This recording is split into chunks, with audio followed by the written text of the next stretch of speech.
You caught me while I was spitting my dip out, guys.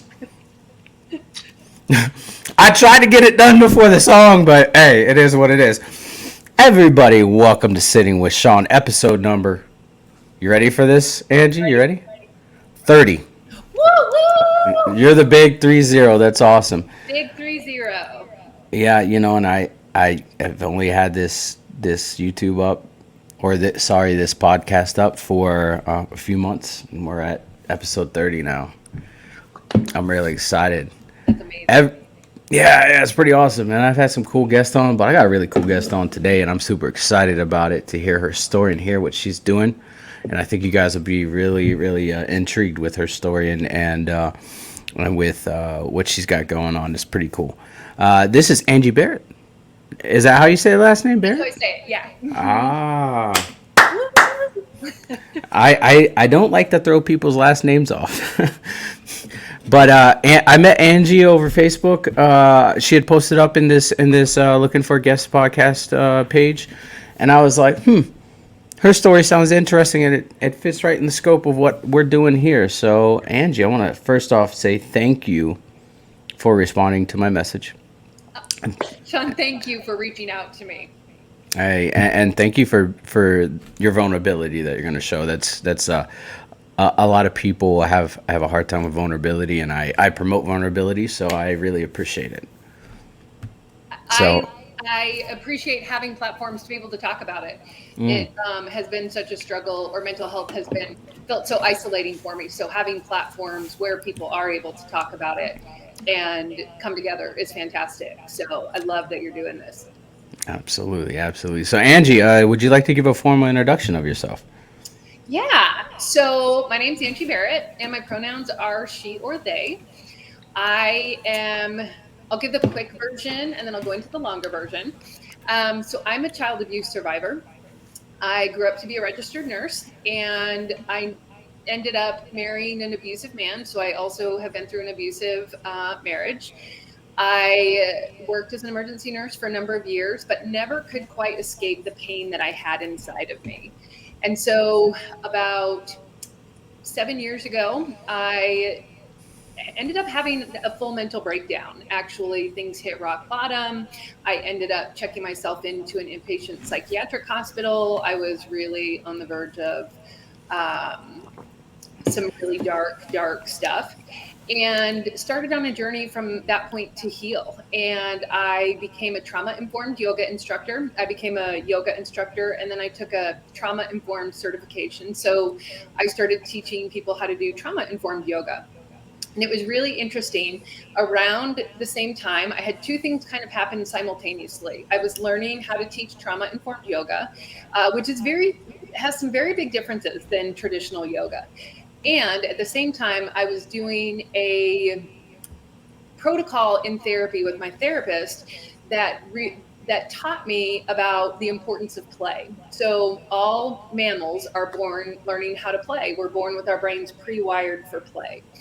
And as my therapist and I were going through and trying to work with healing my childhood trauma, it started when I was very young. I was also learning in trauma informed yoga how beneficial play is. And so I started using play and movement and created this way of moving that helped release the pain that I felt inside of me, the trauma that I felt inside of me. And so I was doing it for myself. I was noticing these huge improvements. I started telling some of my friends about it who then wanted to try. And it has now turned into I teach people how to use play and movement to get in touch with their bodies so that they can release stress, anxiety, tension, depression, and trauma so they can have more joy and peace in their lives. That's amazing. That's amazing. Thank You gave you. the full breakdown, and when you messaged me, you gave me a sliver, and I was like, oh, that sounds cool, but that even sounds so much better. Yeah. Sounds it sounds so much better. It sounds so cool. Well, thank you. Thank you. It's been a journey. And if you'd met me 7 years ago, you probably would not have thought the same thing. I was a hot mess a little while ago. And it has really, I refuse to let my trauma be what's holding me back anymore. And so I've worked really hard to get to where I am today. That's awesome. That's awesome. Yeah. Before we get into it, you hit a lot, and you haven't even heard my story yet, or haven't heard my story, but it kind of mirrors yours Really? in a weird way. Yes, I had childhood trauma. I when I became of age, I went into a profession that was very dangerous or very volatile, like you with nursing and with ER, Mhm. and which I commend you for. I wouldn't be able to do it. Thank you. I just know me, and I know that I bear the weight of other people's stuff on my shoulders. And then I got into a relationship that was abusive, not physically but mentally and emotionally, and I spiritually, I guess you could go ahead and say. Yeah. And then and then a while ago, I would say I've hit many rock bottoms. I think I've like this stumbled on a few rock bottoms, Yeah. but this most recent rock bottom really kind of catapulted me into what I do now and why I do that. So that's kind of it's crazy how some of these things happen and how many similarities we have with strangers. Yeah, and I love talking about it because it does help people feel. It helps me. I'm not going to speak for anyone else. It helps me feel not so alone. I felt so alone for so long, and not that I want anyone else to experience trauma, but just knowing that other people can relate to it has been incredibly beneficial. Absolutely, absolutely. And where are you originally from? I'm a bit of a gypsy. So I grew up in Colorado. I moved to Utah. I graduated college in Utah. And then I moved to Alaska for a number of years, lived in Alaska Yeah. for a while. And then I just didn't know where I wanted to go. That was shortly after my divorce. And being a nurse, I was a travel nurse. So I decided I would just take contracts around the country and ended up on the East Coast for a number of years. It was down in the South for a little while. And I'm currently in Utah. So, bit of a gypsy. That's awesome. Hey, there's nothing wrong with that. There's nothing wrong with that. You get experience in all different kinds of places. Yes. And yeah, I mean, so I live on Joint Base Elmendorf Richardson, which is right north of Anchorage. And when you and I first got communication, you were like, "You live in Alaska?" And I'm like, "Yeah, I live in Alaska." You're like, "I used to live in Alaska." I was like, "That's cool, so cool. That's awesome." Where in Alaska did you live? Do you live in Anchorage or the Valley or?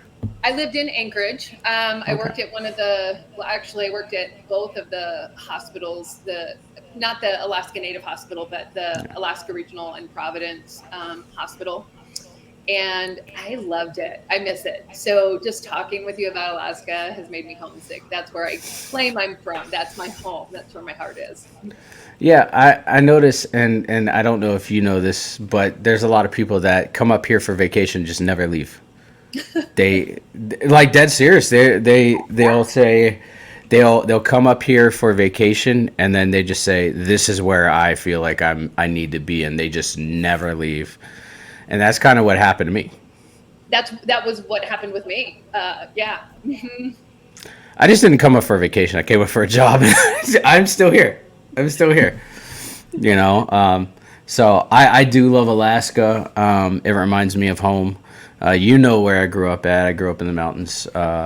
So it's super beautiful up here. I really love it, and it reminds me of home. Don't know how much longer I'm gonna be up here. I might stay up here until I'm put in a box, or I might leave in a few years. Who knows? Times are crazy. I will admit that the darkness and then the mania of summer. So the darkness. For anybody listening that is not familiar with this, Alaska has very long summer days, and so you'd be out doing things in the middle of summer, and all of a sudden you look at your watch and it's midnight and the sun's still relatively full blare, and you have to be up at 4 in the morning for work or whatever it is. So it kind of is manic during the summers. And then in the winters, there's a lot of darkness. I would go days without seeing the sun. I work night shift. And so that roller coaster of seasonal kind of mania, depression was very challenging for my mental health. I ended up ultimately having to leave for that reason. It just was too hard, Yeah. that white switch. Yeah, absolutely. I remember when I first got up here, I played Pokemon Go. That was my thing. Yeah. That was my release, and I would just walk around or drive around, going to different places, and midnight hit, and I'm like, oh my god, it's midnight. What have I done with my day? But I mean, it Yeah. was good because I was getting out and I was seeing sights and stuff like that.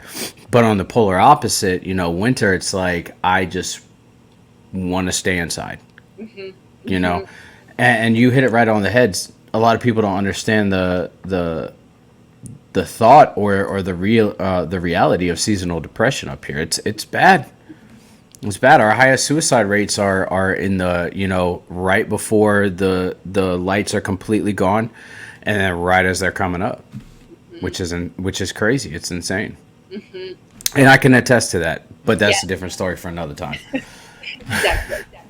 Yeah, but Angie, let's get into it. What was it like for your mental health crisis? Yeah. So I actually had no memory of my child abuse until about 7 years ago. I just knew I had this deep pain inside of me. I could never quite figure out what it was. I grew up in a very religious household, so I figured that and I'm a very free spirit, if you can't tell. And so I just figured that it was that, having grown up and just kind of lived in this very strict religious household. And but I just had this horrible pain inside of me after I divorced my husband. I got divorced in 2009. I did a lot of therapy, thought that I was healed, and yet I still had this horrible pain inside of me. And so in around 2017, I was dating someone, and they started cheating on me. And I found out through Facebook. They'd posted something on Facebook that they were now with someone else while we were still together. So that was how they let me know that they were cheating on me. Jeez. And it was it was so devastating. That betrayal was incredibly devastating. They were also a very controlling, somewhat abusive person, and so I was replaying my same patterns. But when I found out that I was being cheated on, that betrayal unlocked memories of my child abuse, and so I started having these vivid, horrible memories of being abused as a very young child. And so I was simultaneously having to deal with the trauma of finding out that my partner was cheating on me in such a public arena, and the memories of my child abuse. And my abusers, I had more than one abuser. They were friends of my parents, and it happened at church. And so it was devastating, that betrayal of the people that I thought were so close to the family, to be remembering these horrible things that were happening. And so I started drinking pretty heavily. I was consuming a lot of alcohol, and you don't want your nurse to be drinking alcohol. And I, as soon as I would get home from work, I had to crack open a bottle or five. And it got to the point where I started wanting it before I would go to work. And I knew that I wasn't willing to put other people in harm's way. And I got incredibly suicidal. I just wanted to end it. I couldn't handle the pain anymore. And I knew I was going to do something to hurt myself if I didn't get some help. So I was very lucky. There was a fantastic psychiatric hospital that had a unit specifically for PTSD. And I got into it, checked myself in. That was the hardest thing that I have ever done. And it was also the thing that saved my life. So it was truly the best thing that I've ever done for myself. I spent about a month in the hospital, and intensive therapy round the clock, which I needed. I was really not safe at that point for myself. I wasn't going to hurt anyone else. I was going to hurt myself. And when I got out, I started pretty heavy intensive therapy. So my rock bottom was literally curled in the fetal position, knowing that I was going to either hurt myself or hurt someone else, and going into the hospital. Yeah, it's crazy how the brain works. How we forget certain aspects or whole memories, right? Especially when we're younger, especially when we're a kid. Yes. That happened to me, and a lot of the emotions, especially in a traumatic situation. What I found is it's crazy that the brain works where it locks certain things away until you have something completely traumatic happen to you, And then every bit of that trauma that you have ever faced in your life, boom, right back to the surface. Yeah. And you remember it as it happened, as it's happening, like as you're experiencing it for the first time. Yeah. Is that kind of what happened to you? Absolutely. I was, my abuse started when I was a year and a half old. I was a year and I was a toddler. I was absolutely, I was taken right back to that moment where, to the moments, there were multiple ones, and it's been a process, but yep, absolutely. Yeah, yeah.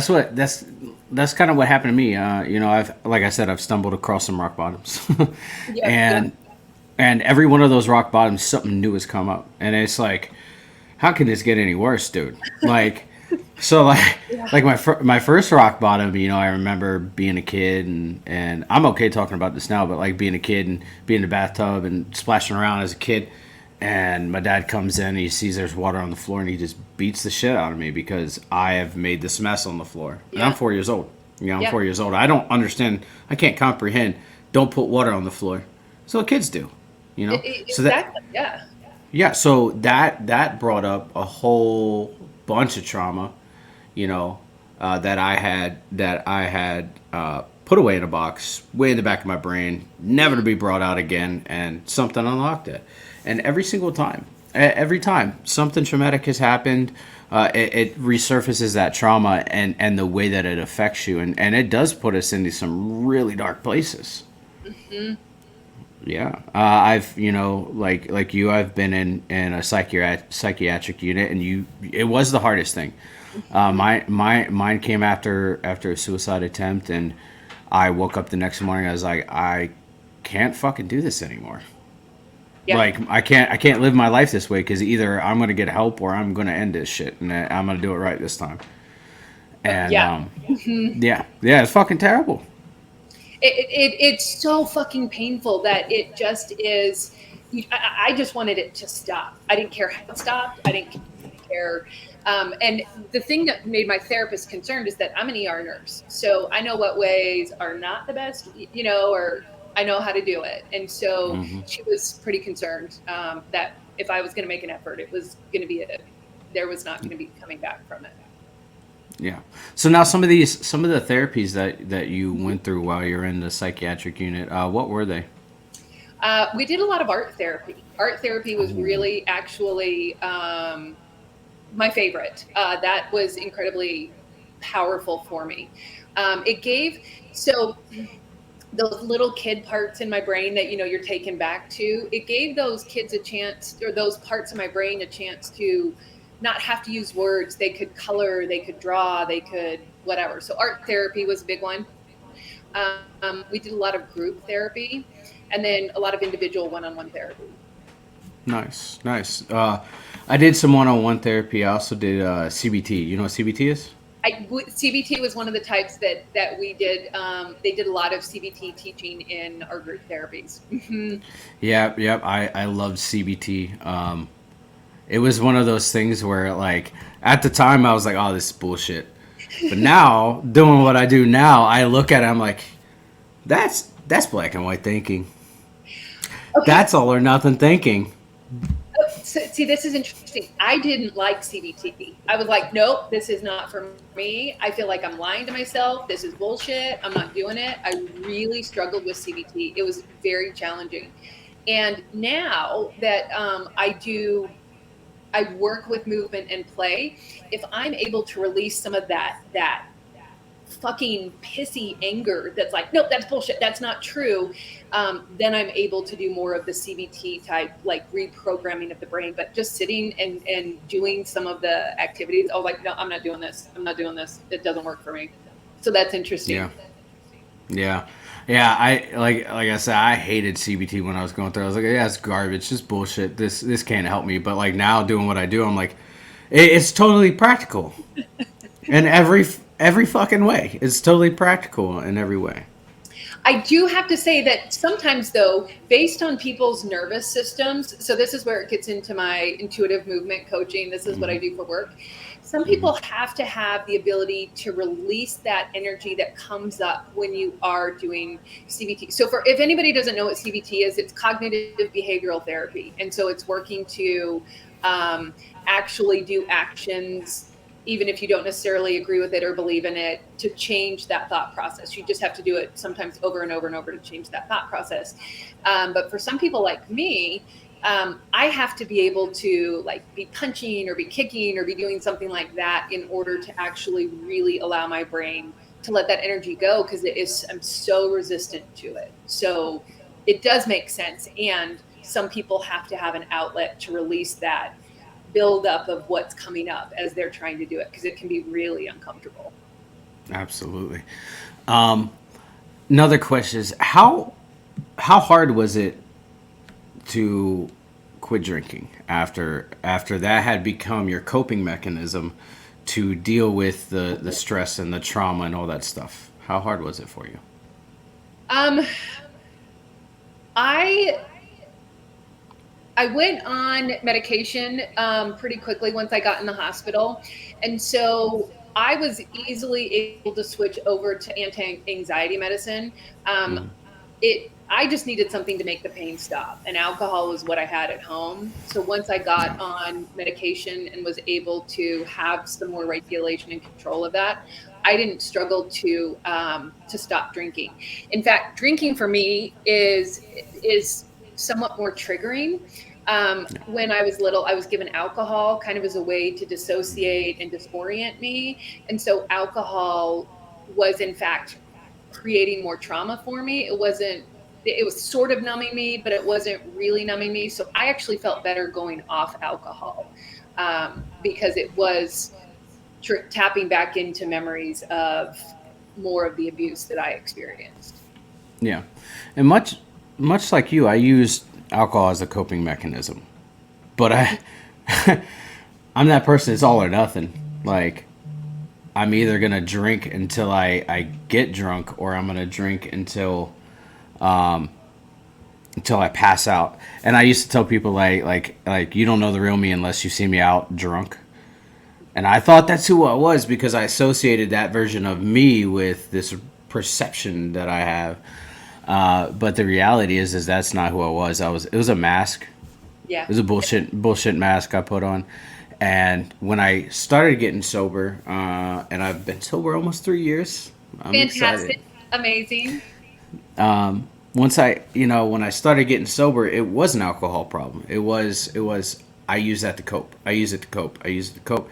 And now where I'm at in my sobriety, my recovery, alcohol is not the problem. It's my brain, and that's where I realize now Mhm. that my brain is the thing that feeds me. Like, oh, it's okay to go out and drink, or hey man, you're having a shitty day. Remember 3 years ago when you used to drink and how Yeah. good you felt? Like you can bring that back. You're good.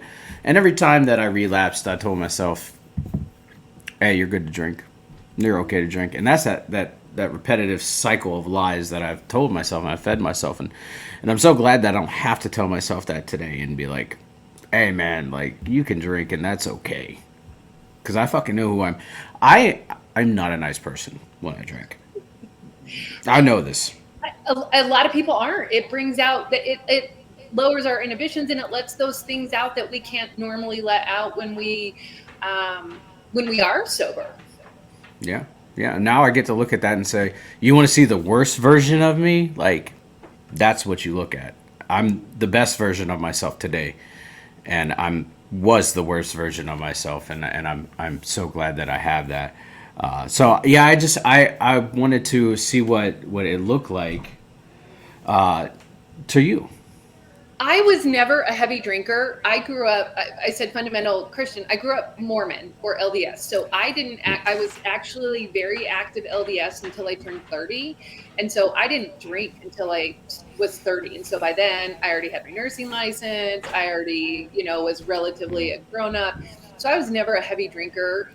It was really only at that point when I found out about my partner and my memories came back that I started drinking pretty heavily. So it was a relatively short time period, so I never got that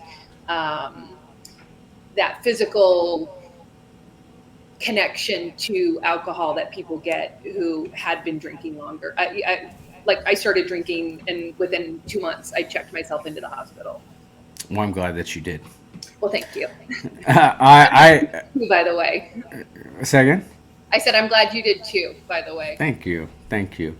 And that's crazy because I grew up in a religious household with my grandparents, but my dad was a drinker, my mom was a drinker, my dad was an addict, my mom was an addict. Everybody around me, with the exception of my grandparents, were hooked on some form wow. of a substance. And then when my dad got custody of my sister and I got to see that firsthand, and I always told myself, I'm never going to be like that. You're never going to smoke, you're never going to drink, you're never going to do a drug. Well, I've broken all three of those promises to myself.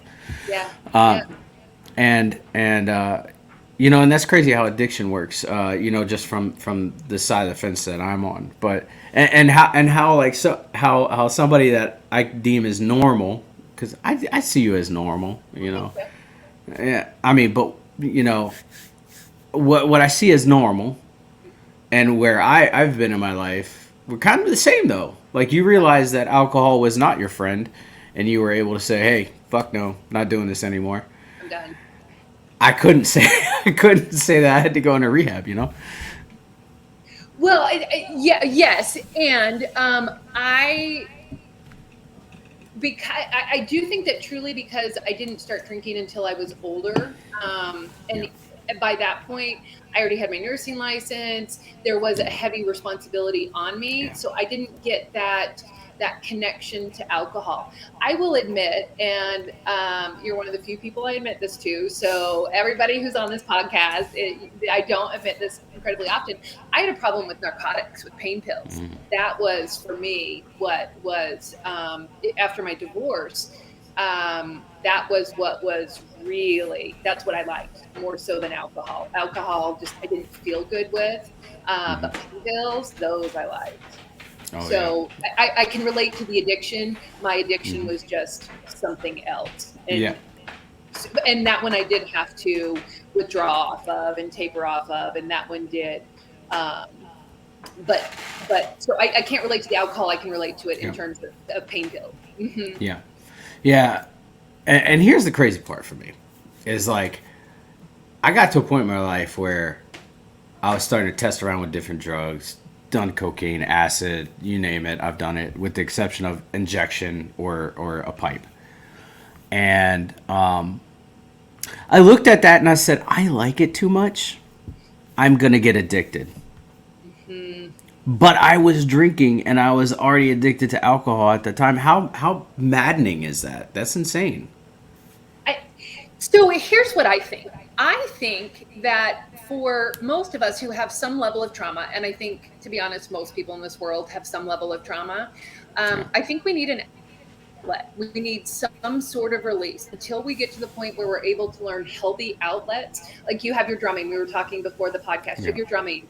I have my play and my movements and things that I've learned. We need an outlet for that. And until people can learn how to feel comfortable in their bodies to find their own outlet, we're going to find something that's going to make us feel better. I have been an ER nurse for a long time, 20 years, and pain pills. I would see so many middle-aged, white, middle-class women coming in for narcotics. They would have addictions to pain pills because that was prescription. They weren't doing anything illegal, and yet they were still having problems with it. So I think it's actually much more common. We just have to find what our vice is. So yeah, I think that's actually my experience too. Mine was narcotics. It wasn't alcohol for me. Yeah. So yeah. So what was, how did the trauma play into being a nurse and being an ER nurse? How was that? Because I have some friends, I'm not going about this question negligently. I have some friends that were ER nurses or they were ER nurses, and they stepped away from it because the level of trauma that they faced is much deeper than kind of the average human. Mhm, You see some of the worst things in the in the world. mhm. So, I actually became a nurse. Looking back on my decisions now, I feel like I became a nurse. One of the things that I learned in my with my child abuse is that I had no value. I had to earn my place in this world, and so I think that I ultimately became a nurse trying to earn my place in this world to redeem. So, with my abuse was religious in nature, and I was told that God wanted it to happen, and so I felt like I had to earn a place. So I Yeah. became a nurse. And because of the amount of trauma that I have, and I don't know if you can tell this, I'm a person with a lot of energy. I needed Mm-hmm. something that would meet that fix of I'm an adrenaline junkie. Being a trauma survivor and having so many of my emotions cut off, I didn't feel things until things got to be really high or really low. So the in Yeah. between, I was dead inside. So ER really fit that bill. I didn't have to stay connected to people very long. I could, do whatever needed to be done and move on. And like you said, it's incredibly traumatizing. I've seen the worst things that people do to themselves and to others. It is both accidentally and intentionally. And it got really bad. Not only that, some of the things, and this is nursing in general, but nursing in general oftentimes teaches nurses or reinforces that belief that your needs don't matter. So we would work 12-hour shifts, and there would be days we would go without lunch because it was too busy. We didn't have someone to cover us for lunch. Couldn't go to the bathroom because it would be trauma or patient after patient after patient, and not being able to go to the bathroom or go pee for 12 hours. I mean, that creates a lot of like bladder infections and creates its own level of trauma. So it just reinforced for me this belief that my needs don't matter and I have no value. And then you do have to emotionally separate from people in general. I realized I was hating humanity. People lie to ER nurses. They come in, they tell you a story, and it's not true. And yet you Yeah. have to act as or treat them as you know it's not true in your gut, and yet you still treat them the way with what they're saying. And I realized I hated people. I hated humanity. I hated everybody. And it became very traumatizing. I actually even had a patient assault. I had a psychiatric patient attack me, and I ended up with a pretty substantial back injury that was pretty debilitating for a number of years, hence my addiction to pain pills. Yeah. And so it got very traumatizing. And I stepped away. I became an educator. So I started teaching nurses how to be ER nurses. So I still kind of kept my foot in the door, Yeah. still kind of got a little bit of that adrenaline rush because that's the only way that I could feel things. And yet, even at that, when I had my mental breakdown, I had to step away from nursing completely because it was too traumatizing, too triggering for me. Yeah, absolutely. And I have all the respect in the world for anybody that steps foot in a hospital and any kind of role as a caregiver, whether it's an ER nurse, doctor, orthopedic surgeon, what have you. Like, I have the utmost respect for them because they do take care of us, and when we are fucked up, and when some of the worst things in the world happen, they're there for us. And so I want to say right off the bat, like, I have the utmost respect for you, and thank you for what you've done for society. Thank you. You Thank you've if you feel like you haven't made an impact, you have. You've made a massive impact in the world. And secondly, you said something in there that I was like, that is me to a T. I found myself hating everybody, and I hated people because they didn't have the same standards or morals that I had. I hated people because I walked around with my head down and they could keep their head up. you. I found reason to hate people. I'm like, you're wearing a shirt that I don't like that color. I fucking hate you. Hmm. You know, it was terrible. You looked at me wrong. Fuck you. Oh, I just flipped you off. Sorry. But No. yeah, absolutely. Fuck you. Just because someone had a smile on their face and I was crabby that day. And I Yeah. hated, yeah. Absolutely. Yeah, and I actually experienced like my attitude the other day from somebody else, and it was crazy because like, driving in the gate, they give you a speed limit, a posted speed limit, and security forces like monitor that gate area. Yeah. And so I'm abiding by the speed limit. I'm going 15 miles an hour. This guy comes up right behind me, and I'm seeing him. I can barely see his headlights anymore. And I'm like, brother, like we're going the speed limit. It's a sensual 15 miles an hour. We're keeping it at that. And as we're going hitting the traffic circle, and I'm going straight, and he's turning right toward the hospital, I get this in the rear view. I'm like, what did I do to you, man? I was like, I was abiding by the rules, and you're not happy about that. So yeah, I was like, who hurt you? I would have And been one that's of the people that was flipping someone off because they were driving the speed limit. So yeah, I now would be driving the speed limit with you, but yeah, it does. It gets to a point where you just hate everybody for everything. yeah, and I did absolutely nothing wrong, but doing the right thing. But yeah, I learned to hate people, and I didn't want to be that person. I wanted to like people, and I found people that I occasionally like, but it was because they matched my energy. Like you hate people too, come on, because negativity breeds negativity, and Yeah. and that's what perpetrated those things. So you talked about rock bottom earlier, and you talked about being an inpatient. What was it like for you when you got out of inpatient and you started, receiving outpatient care? What was that like for you? Because I imagine that it was hard reintegrating yourself back into society. It was incredibly challenging. I went back to work part time as a nurse. I was working as an educator. Well, so I also have an eating disorder. I've struggled with anorexia for much of my life. And so my anorexia was pretty significant at that point, and I had lost a lot of weight. So going back to work where people saw the substantial change in my physical appearance, it was always brought up. People were asking if I was okay. So work got really challenging, and I ended up having to even quit doing that. So I decided to quit doing that, and I was lucky. I was in a very privileged position where I was able to do therapy full time. So I did individual therapy twice a week, and I did group therapy once a week. And the type of individual therapy that I was doing is called EMDR. Have you heard of EMDR? I have. I've So heard rave reviews about it. Oh my gosh, love it. I am a huge fan of it. For anybody listening that doesn't know what it is, I'm going to get the name, like what the letters stand for, but it's eye movement and desensitization, reprocessing, or something like that. And it's where you watch a light go back and forth, and then it helps to, depending on the speed of the light, and there's different ways that it can be done, but it's some sort of bilateral or one side and then the other side type of movement, and it helps to reprocess those memories. And it was really fantastic because a lot of my memories were still repressed and hidden from my childhood.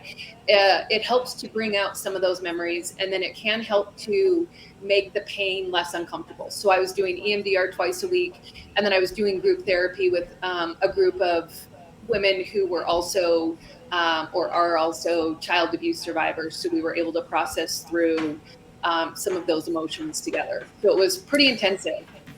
Yeah, I've heard rave reviews about EMDR. I have people that participate in some of the programs that I do, and every time I hear somebody say I've had nightmares or I'm having nightmares, persistent nightmares that won't go away, or I'm just having these headaches and everything like that, I'm like, EMDR.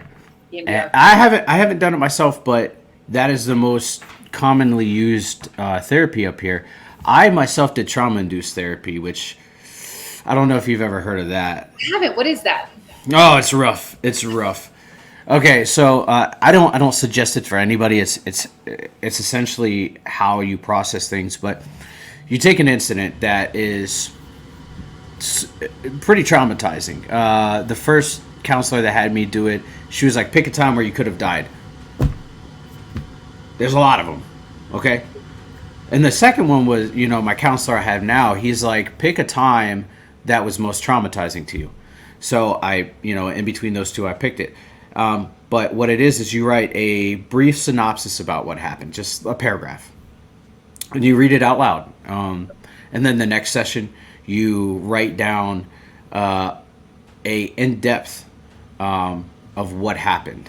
Like you're living in the moment, you're writing it down, Yeah. and then you come back the next session and you read it out, and then the next session you rewrite it, same as Wow. you did before, and but you don't look at your paper.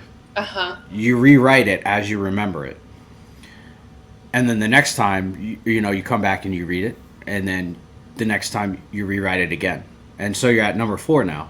You're exposing yourself four times, and then you write as you remember it, and then you come back and you read it, and the last time you write it out, but you write the emotions that are attached, the feelings and the emotions that are attached to each one of those parts of the event, Hmm. and then you come back and you read it out, and then you take all of that and you read them sequentially, and it starts. Not only are you writing things down, but things change. So Hmm. in the first one, you give a brief synopsis. It's an overview. You don't really have anything. The second one, it's in depth, but it's not as in depth because you only have a portion of things to remember. The next time, because you're reading it, you read it out loud. Things start to unlock, so you start writing it down again, and more things are added into the story. And then the fourth time, more things are added to the story, and then the last time, you're associating feelings and emotions with that instance, and like every individual. So like, let's say my dad walked in and yelled at me. I was scared, but the emotion that was attached to it was fear. Fear. And then so you add those little portions in there, and you start to see the bigger picture, Uh-huh. everything that happened, encompassing. And so that's why it's called in trauma induced therapy, because you're inducing yourself into that as your memories give you leeway. Wow, that sounds painful. Yeah, oh, it was, but it also, not only that, but it help me with my triggers too, right? I, I bet. So my first situation I wrote about was an IED that I was exposed to in 2010. That sucked, but it wasn't so bad. The next one I did was about the death of my friend, and there's a bunch of triggers that were associated with that, and I was able to look at the triggers and say, I don't have to give those power anymore, Hmm. and I can free myself from that. So that's what trauma induced therapy was. Not only did it help out with the trauma, but also helped out with the trigger. Mm, I can see that. Yeah, it was very, very, very painful, but I'm much better now because of it. EMDR is incredibly painful. It has been Yeah. incredibly challenging for me. And same thing, I'm better for it. So Yeah. I can relate to that. Yeah, and you talked about getting into group therapy with survivors, and I'm glad that you said that. But I'm also glad that you did that too, because if you're thrown in a group of people that had different traumas, it would be hard to relate to some of them completely. So being able to be in a group of survivors of childhood trauma, that's huge, because you can take parts of people's story that work for you, and what they did or what they're doing to improve their life. You can take what you like and leave the rest, and you can It relate to also them so much more. that part is fantastic. It also was somewhat challenging because our stories were so similar in many ways that we would get oftentimes triggered, or we would project, and so there was a lot of kind of codependency enmeshment with each other, which was part of what the group therapy was designed to have us help kind of work through. So it was incredibly nice. When I was inpatient and we were doing group therapy, there was a firefighter that checked himself in. He had had some traumatic experience working as a firefighter, and he was loud. He was very big. He took up a lot of space, both physically, verbally, emotionally. And so, being in group therapy with him, you could see that most of us who were child abuse survivors would just kind of start to shrink back as he was getting louder and louder. So, I was getting incredibly triggered by him. So it was very nice to be in the group with other women who understood and had similar. So I've done it both ways. Yeah, Him working, in group therapy with someone who was very different, very much the epitome of what scared me, yeah, brought up stuff that I was able to work on that I don't know that I would have been able to work on I didn't want to, but I was able to work on it then in an environment that was a little more controlled. Oh, absolutely. Yeah. And when you get into a group of like-minded people, like, in a therapeutic setting, that can help out so much more because, you start to create a community of people that you can bounce things off of, like, hey, I'm having a hard time. You're not having a hard time?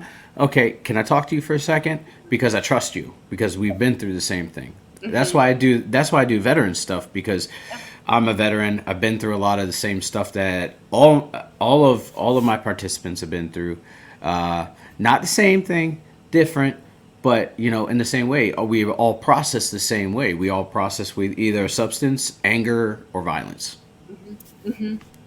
And so it's getting into a group where it's like, yeah, I can relate to that. That's very beneficial. And you can understand combat. I can understand the feelings associated with trauma, but I've never been in combat. I can't relate to that. So yeah.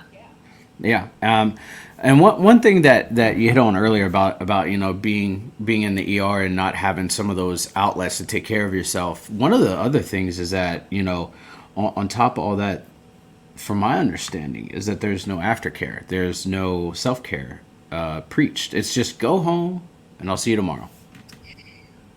Providence, Alaska was the only hospital that actually had a chaplain that would come around and check on us after we'd had a particularly traumatic patient. And that was the only hospital I've ever worked at where we did have someone that would actually come in and check on us to, hey, how you doing? Do you need to talk for a little bit? I remember I had a patient, a young girl who died. And I I was devastated. I was so distraught. In fact, I almost quit nursing over that, and I had to work the next night. And the chaplain came around that next night and was checking on all of us that had been involved. It was this incredibly sad story, and many of us were impacted and affected by it. And that's the only time. Every other hospital that I've worked at has said, well, here's an employee assisted program, call them, they'll get you set up with counseling. But for the most part, no, there's no follow-up care. In And fact, you're that's why supposed to come back the next Providence. night. You're supposed to come Yeah. back the next night and be on and be able to take care of, the next 12 hours worth of whatever that's thrown at you. And that's why Providence sets the standard in some aspects. I've never had a bad experience going in there, but yeah, and that's important, is to especially in the field that you're in, or is having that aftercare, having somebody check up on you and say, hey man, or hey, Angie, we know this happened. Is there anything that you'd like to talk about? Any emotions? That's important, because we don't process those things, right? And we step away from work, and we step away and go back to our normal life outside of work, and then all that shit piles up, and it gets thrown into a pile. I think so. Yes, we're talking specifically nursing. I'm going to bring it to you to combat. I'm assuming it's very similar. Um, and I work with people who work in office jobs and they have a hostile boss, someone who's constantly whatever. So I think that in jobs and fields like nursing and being in the military, it's much more obvious. I do think, however, though, it can be prominent and subtle, even in like working on Wall Street, or, you just have a coworker who's saying inappropriate things, or, things like that. I think that people can have those lower levels of trauma at work without providing that self-care as well. Oh, absolutely. I preach self care to my wife. She works at Popeyes on base.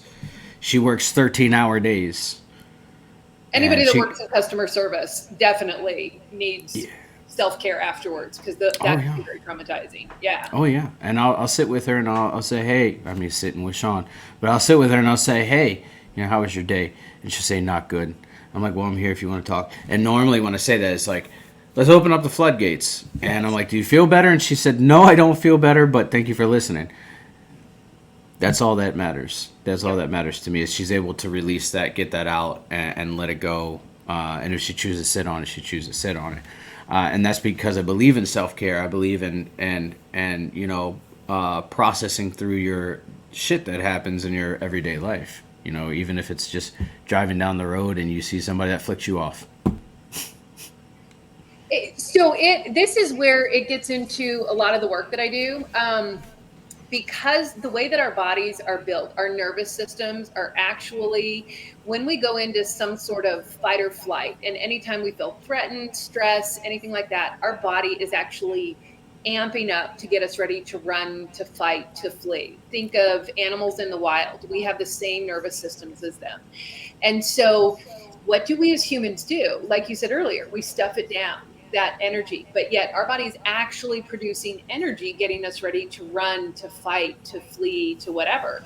And so the more we stuff down, the more that just gets piled on top until we have that moment where we flip our lid or we lose our shit over something that, is little, or we lose our shit with someone that we don't mean to, because that energy just keeps getting piled on top. So even just talking about it can help kind of, I call it like a pressure cooker. We're just throwing more shit in there. The lid's not coming off. We have to do something to let that pressure out in order to not lose our shit and take it out on somebody that we don't mean to.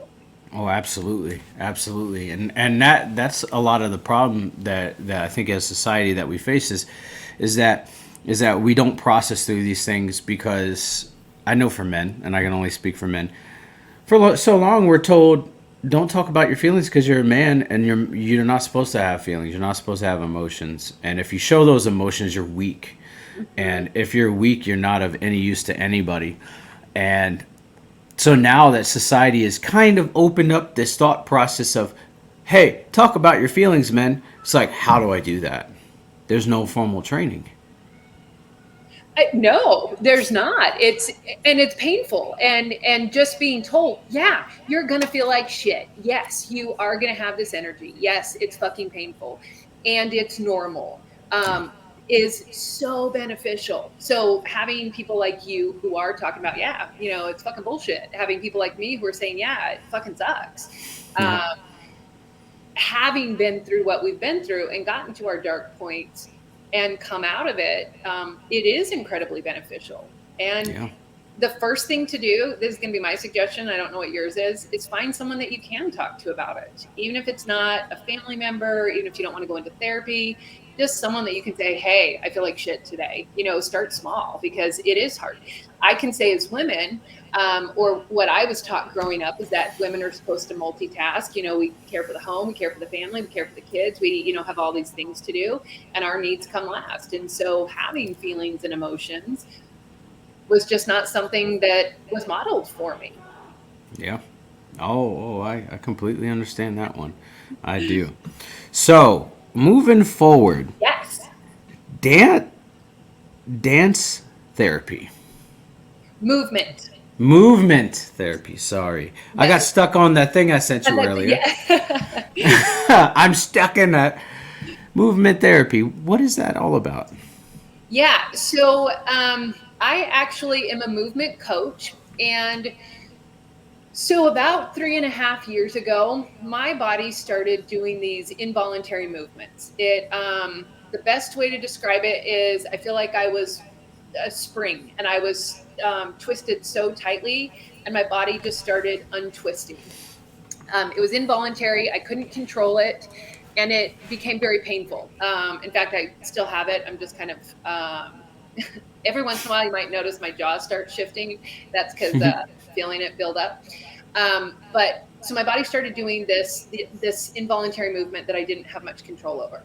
And I used to belly dance years ago. I was a belly dancer, belonged to a performing troupe and everything. And some of these movements actually felt like belly dancing to me. So I thought, well, maybe I'll start belly dancing again and see if that can help alleviate some of this tension, this pressure, these movements that are happening. And I was doing a belly dance class. I was doing it online. And the way that belly dance works is you start slow. You really learn how to isolate, work into the specific muscles, and then you speed it up. And so we were doing a particular move. And as I was doing that, all of a sudden, my body just release this buildup of energy. I started punching, I was screaming. I really felt like I was going back into a flashback, and I felt like I was in control of it. And so I was telling my therapist about it, and she called it the protest response. So when particularly children are abused, they want to do something, fight, scream, kick back, and they can't. That gets stored in the body. That gets stored in our bodies. And so this dance movement allowed me to be able to release that. And as soon as I did that, I just felt this overwhelming sense of peace. I'd let go of this huge, huge thing. So then I thought, well, now I want to see if I can replicate that. I'm going to do that again. And so I started playing around with trying to figure out how to do that.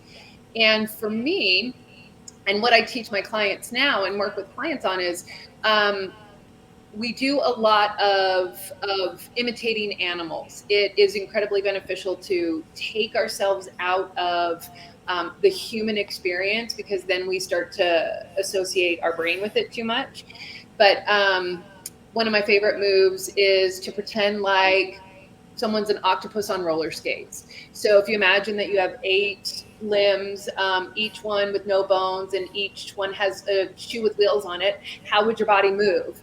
And so it's just kind of letting your body free flow and move. And as we do that, it helps people learn what signs or what indications their bodies are going into fight or flight. So an increased heart rate, increased breathing.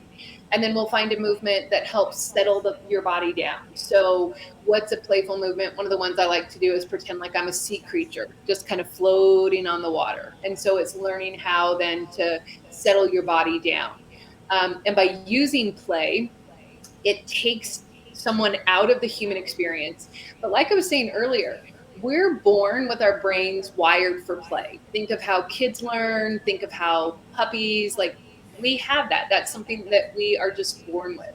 And as we become grown-ups, we just stop playing. Yet our brains are still wired for that. That is a fantastically powerful way to help reprogram our brains, which as adults, it's much harder to reprogram our brains.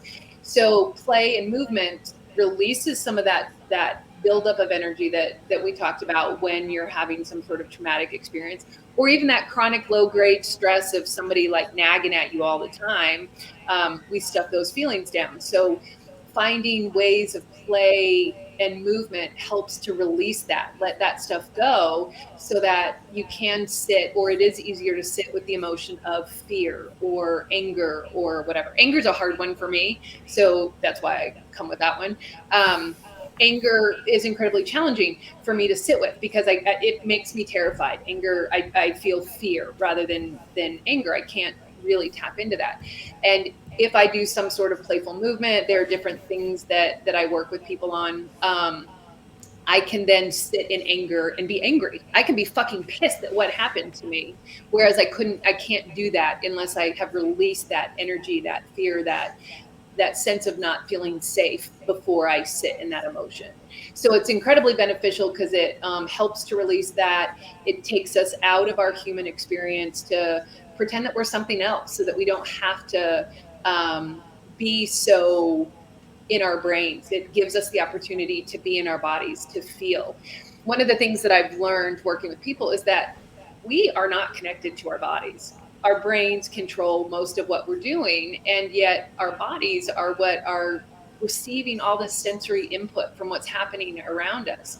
And so by learning how to listen, for me, I have been able to realize, okay, my heart rate's starting to increase, my breathing's starting to increase, I'm starting to feel some anxiety. So what do? Do I go take some medicine, or do I find some sort of movement that'll settle my nervous system down? And then I'll do some movement and work with it from there. So play, and it's fun. Think of, would you rather be doing something terrible and painful or something fun?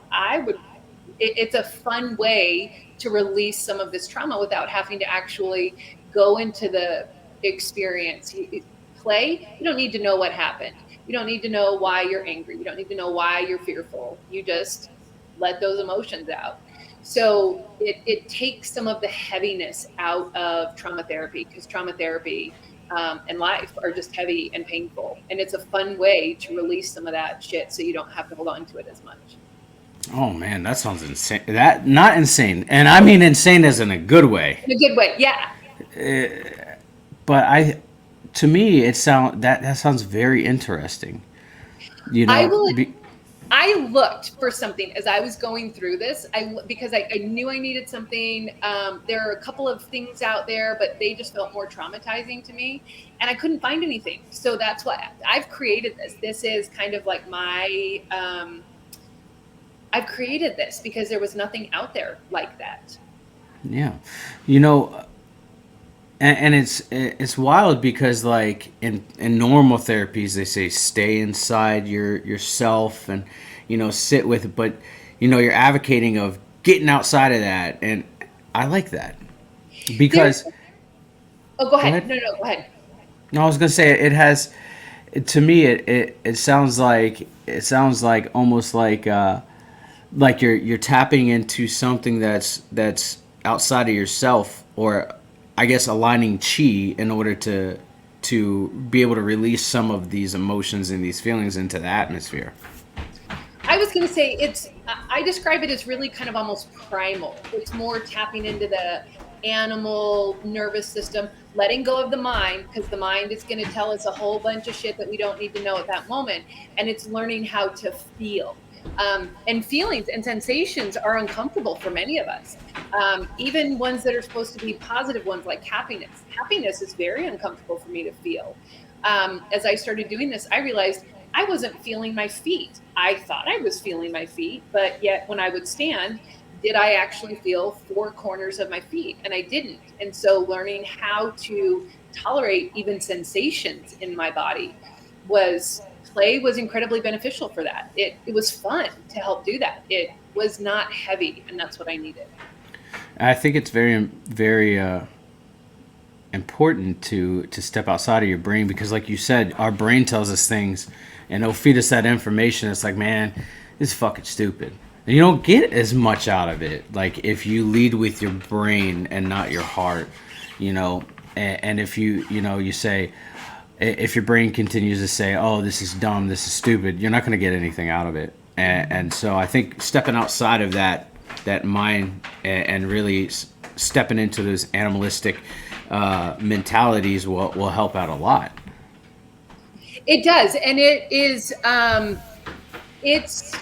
I've worked with people who have experienced trauma as severe as mine, and I work with clients who haven't had big traumatic events. So I work with the range of people, and every single person that I've worked with has had some level of disconnection from their body. It varies, but Mm-hmm. we're all disconnected from our bodies. We're so talented at multitasking, but what really multitasking is disconnecting from our bodies so we can perform more functions and more tasks, and ignoring what the cues are that our bodies are telling us. And so it provides a way to learn to feel those sensations. Even like I said, feeling. Do you feel four corners in your feet when you're standing? Maybe, maybe not.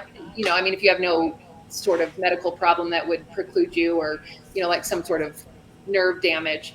But there's four corners to our feet. Do you feel all four corners? And so, like, just starting to really become aware of that. And do you feel an inside part of your legs and an outside? Do you feel a front and a back? We have an entire circumference in our leg, or an entire circle.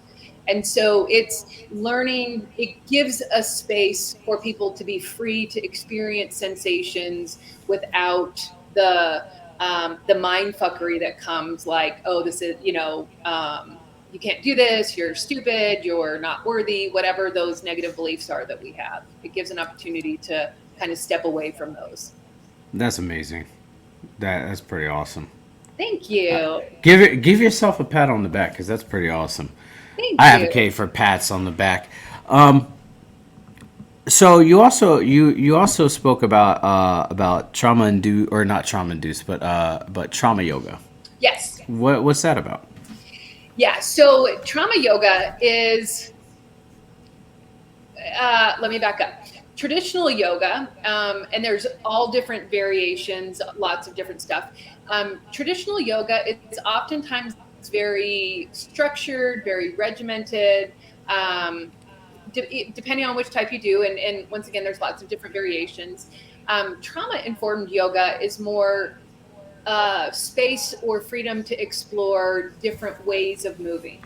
So it does, there is still a lot of um, traditional yoga poses, but you're not so strict on exact alignment. In fact, it's more about letting people learn how to tap into what their body wants rather than what the traditional standard pose is.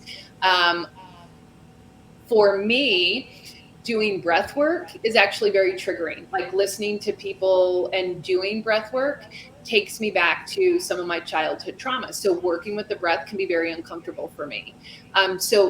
It's knowing that not everybody is going to want to do what you're offering, and providing a space for people to kind of just play and explore. It's still a lot of imagery. So a common move in traditional yoga is to sun salutation, to bring your arms up and then, hands down, come down to a forward fold. A trauma informed, and you do it with the breath. Oftentimes it's linked with the breath. So a trauma informed yoga would be, at whatever rhythm, whenever you want, bring your arms up. Maybe imagine that you're reaching towards the sun to gather some sunlight and bring it down into you. Whereas a traditional yoga would be reach up, breathe out, hands come down. And so it's creating space for, once again, some play for people to do what works for their body. And it's not quite so structured and regimented. When I do teach a yoga class, and I'll say to my students, go with what feels best in your body, even if it's not what I'm saying. Even if you want to do something completely different, go with what you want, and have fun with it. This is your practice. Whereas a lot of times traditional yoga is much more, alignment is very important, moving with the breath is very important, and it can become more traumatizing. I actually had to stop practicing yoga for a little while because it was too structured. If I was not perfect in my poses and couldn't do everything, I was starting that negative self-talk. And trauma-informed yoga provides a space that you don't have to do that. You don't have to be touched. You don't have to, a lot of times yoga instructors will do hands-on alignment adjustments. And trauma-informed yoga is saying, okay, a lot of times you don't want that. It's being aware of certain poses that might be very triggering for people. And so offering options that if someone who doesn't want to do a pose, for example, child's pose is a common yoga pose. And it's where you're on your knees, your arms are reached out, you're kind of laying your stomach on your thighs, but it's a very vulnerable position. So not a lot of people, or a lot of trauma survivors, are not comfortable doing child's pose. So it would be offering an alternative for anybody that didn't feel comfortable with it, and just making it be a normal part of a yoga class, that you get options. That's awesome. That is awesome. I did yoga for about a year up here when I was doing TBI stuff, and it was a lot of ground based yoga. And it was super beneficial. Like, it was very beneficial. And it also taught me how to meditate too. And I find that meditation is very, very important in my life. Mm-hmm. I don't know if you can.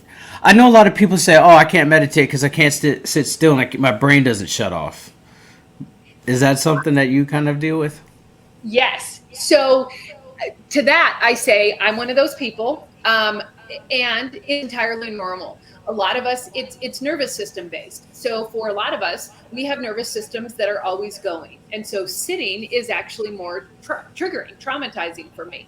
Whereas if I do some sort of rhythmic movement, like even a side to side sway, that's one of the common ones that I'll have people do, side to side or front to back, exploring which one feels more comfortable. I can sit and meditate as long as I can do some sort of a movement or a sway. I can turn my brain off.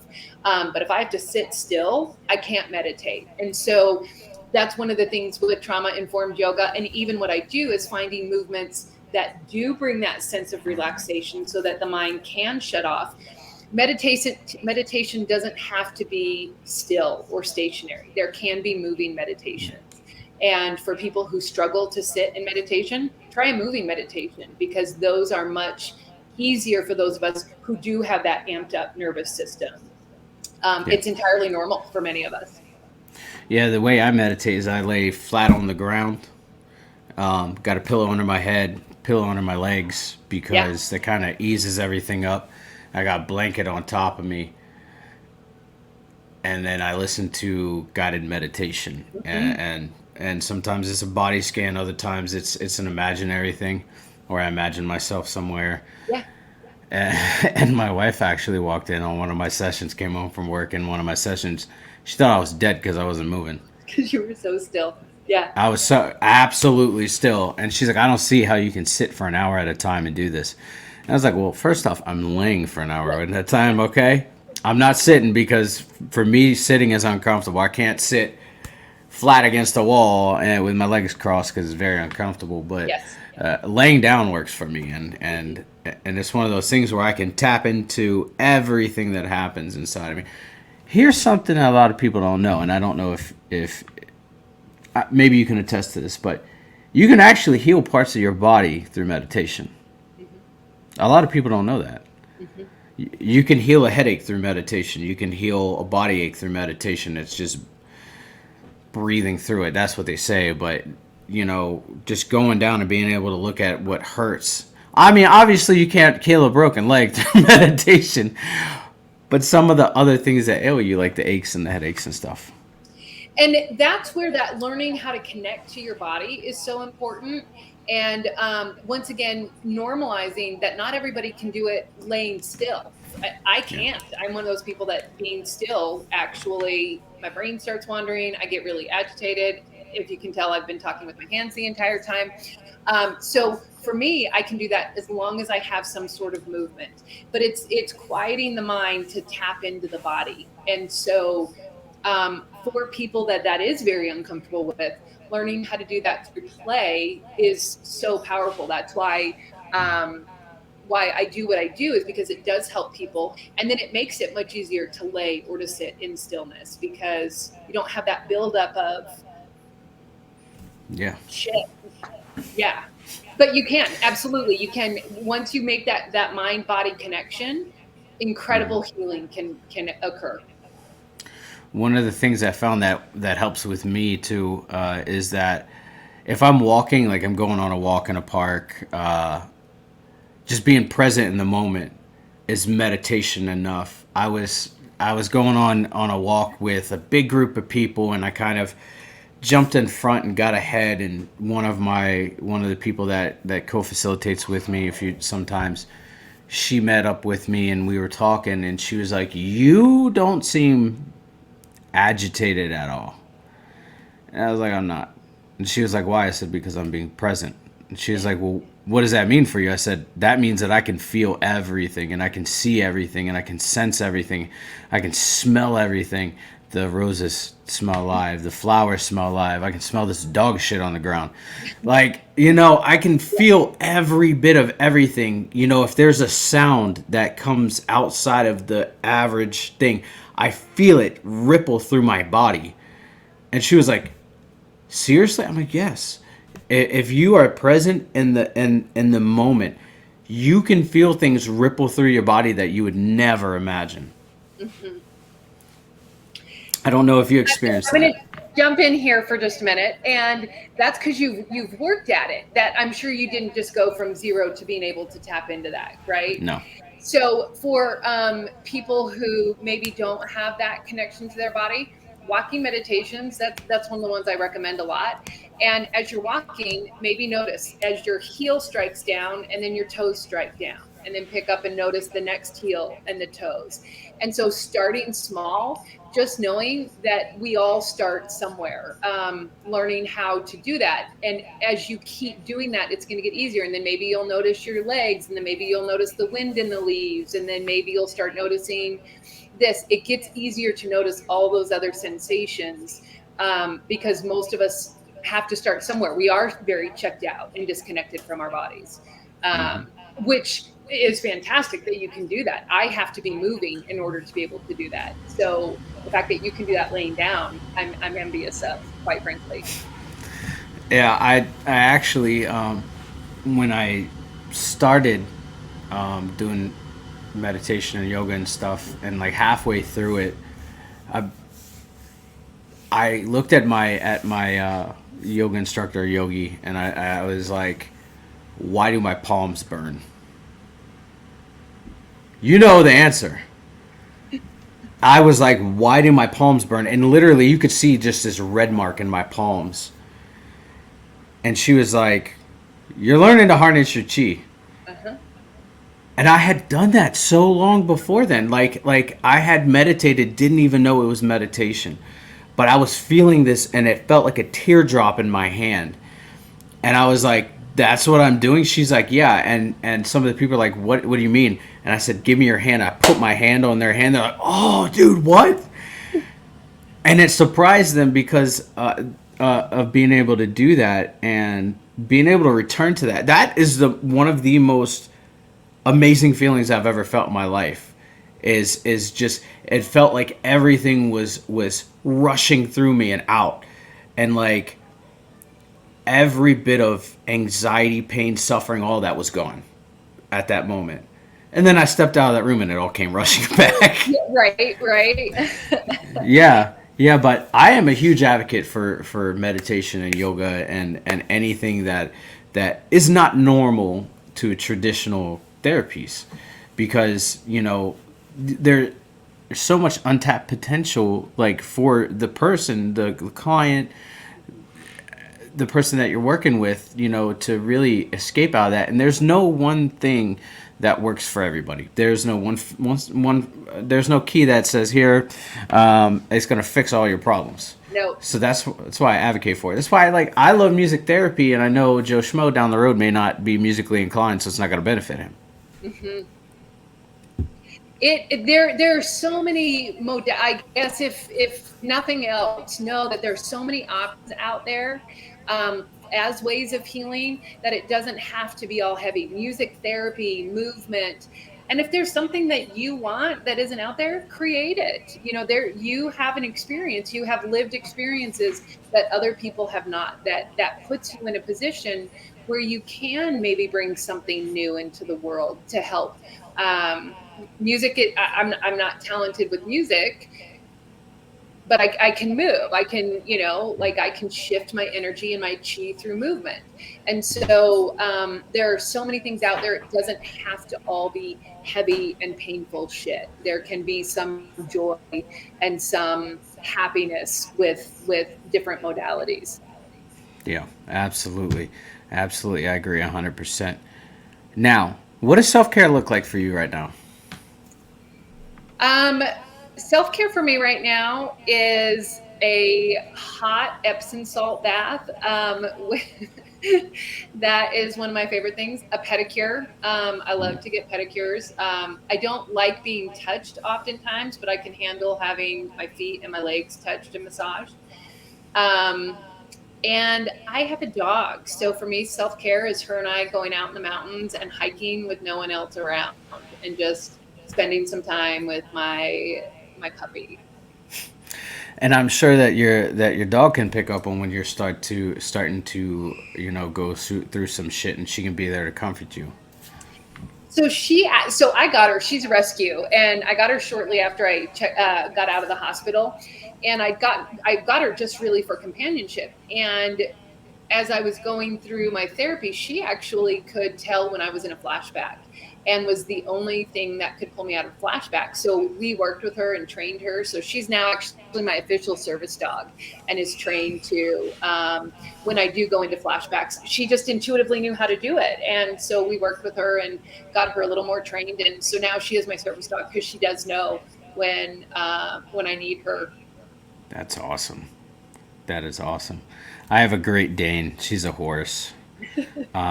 But she can tell when I'm in a bad mood, or when my wife's in a bad mood, or we're mentally in pain or physically in pain. So like, she's a horse. I'm not gonna allow her to come and sit on me. You know what I mean?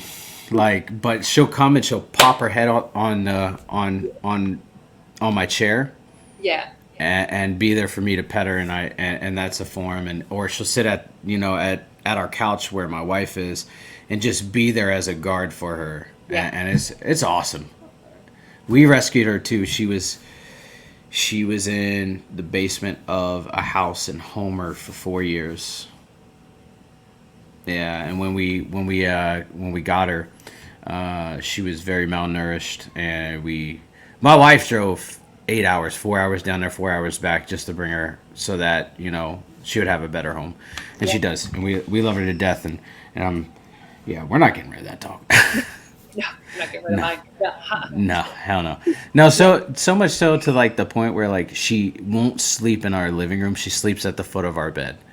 And she anticipates coming into bed with us. Like I'll start walking toward my bedroom and she'll be like pop her head up and she sits there and she's like, "Tell me when to come, Dad." Yeah. Yeah, but animals are great form of therapy as well. I agree with that. You get that Yeah. unconditional love, unlike they don't have their own shit, their own negative. I mean, animals do, but not like us humans do. They don't have their own traumas. Yeah. They just are going to love you unconditionally. Absolutely. Absolutely. So before we jump off here, um, what advice or suggestions would you give to somebody that is currently in their trauma? They don't know where to turn, what to do. What would you give to them? I would say you're not alone. That's the biggest thing is you're not alone. There are lots of resources out there, and you can always go to the ER, but I recommend start with finding someone that you feel like you can connect with. Even there are days where I'm struggling and I feel lonely. And so I'll go onto social media and look at some of my favorite creators who talk about religious abuse or child abuse, just so that I don't feel so lonely. Listening to podcasts like this one, where people are open, are talking about their shit, and that it is hard. And then finding a therapist. And there are resources, there are lots of options out there if you can't afford it, because therapy is very expensive. And if you find someone that you don't like, that doesn't mean there's anything wrong with you. Quit, don't see them anymore. Find someone else. There is a good therapist that is ready for you. Um, and life doesn't have to be that hard. There are options. I'm not a therapist, but I can help release some of that energy. There's music. There's so many options that your trauma doesn't have to be a death sentence. Yeah, absolutely, absolutely.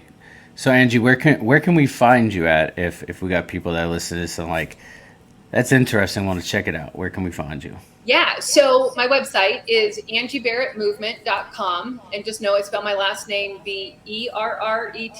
I spell it a little funny.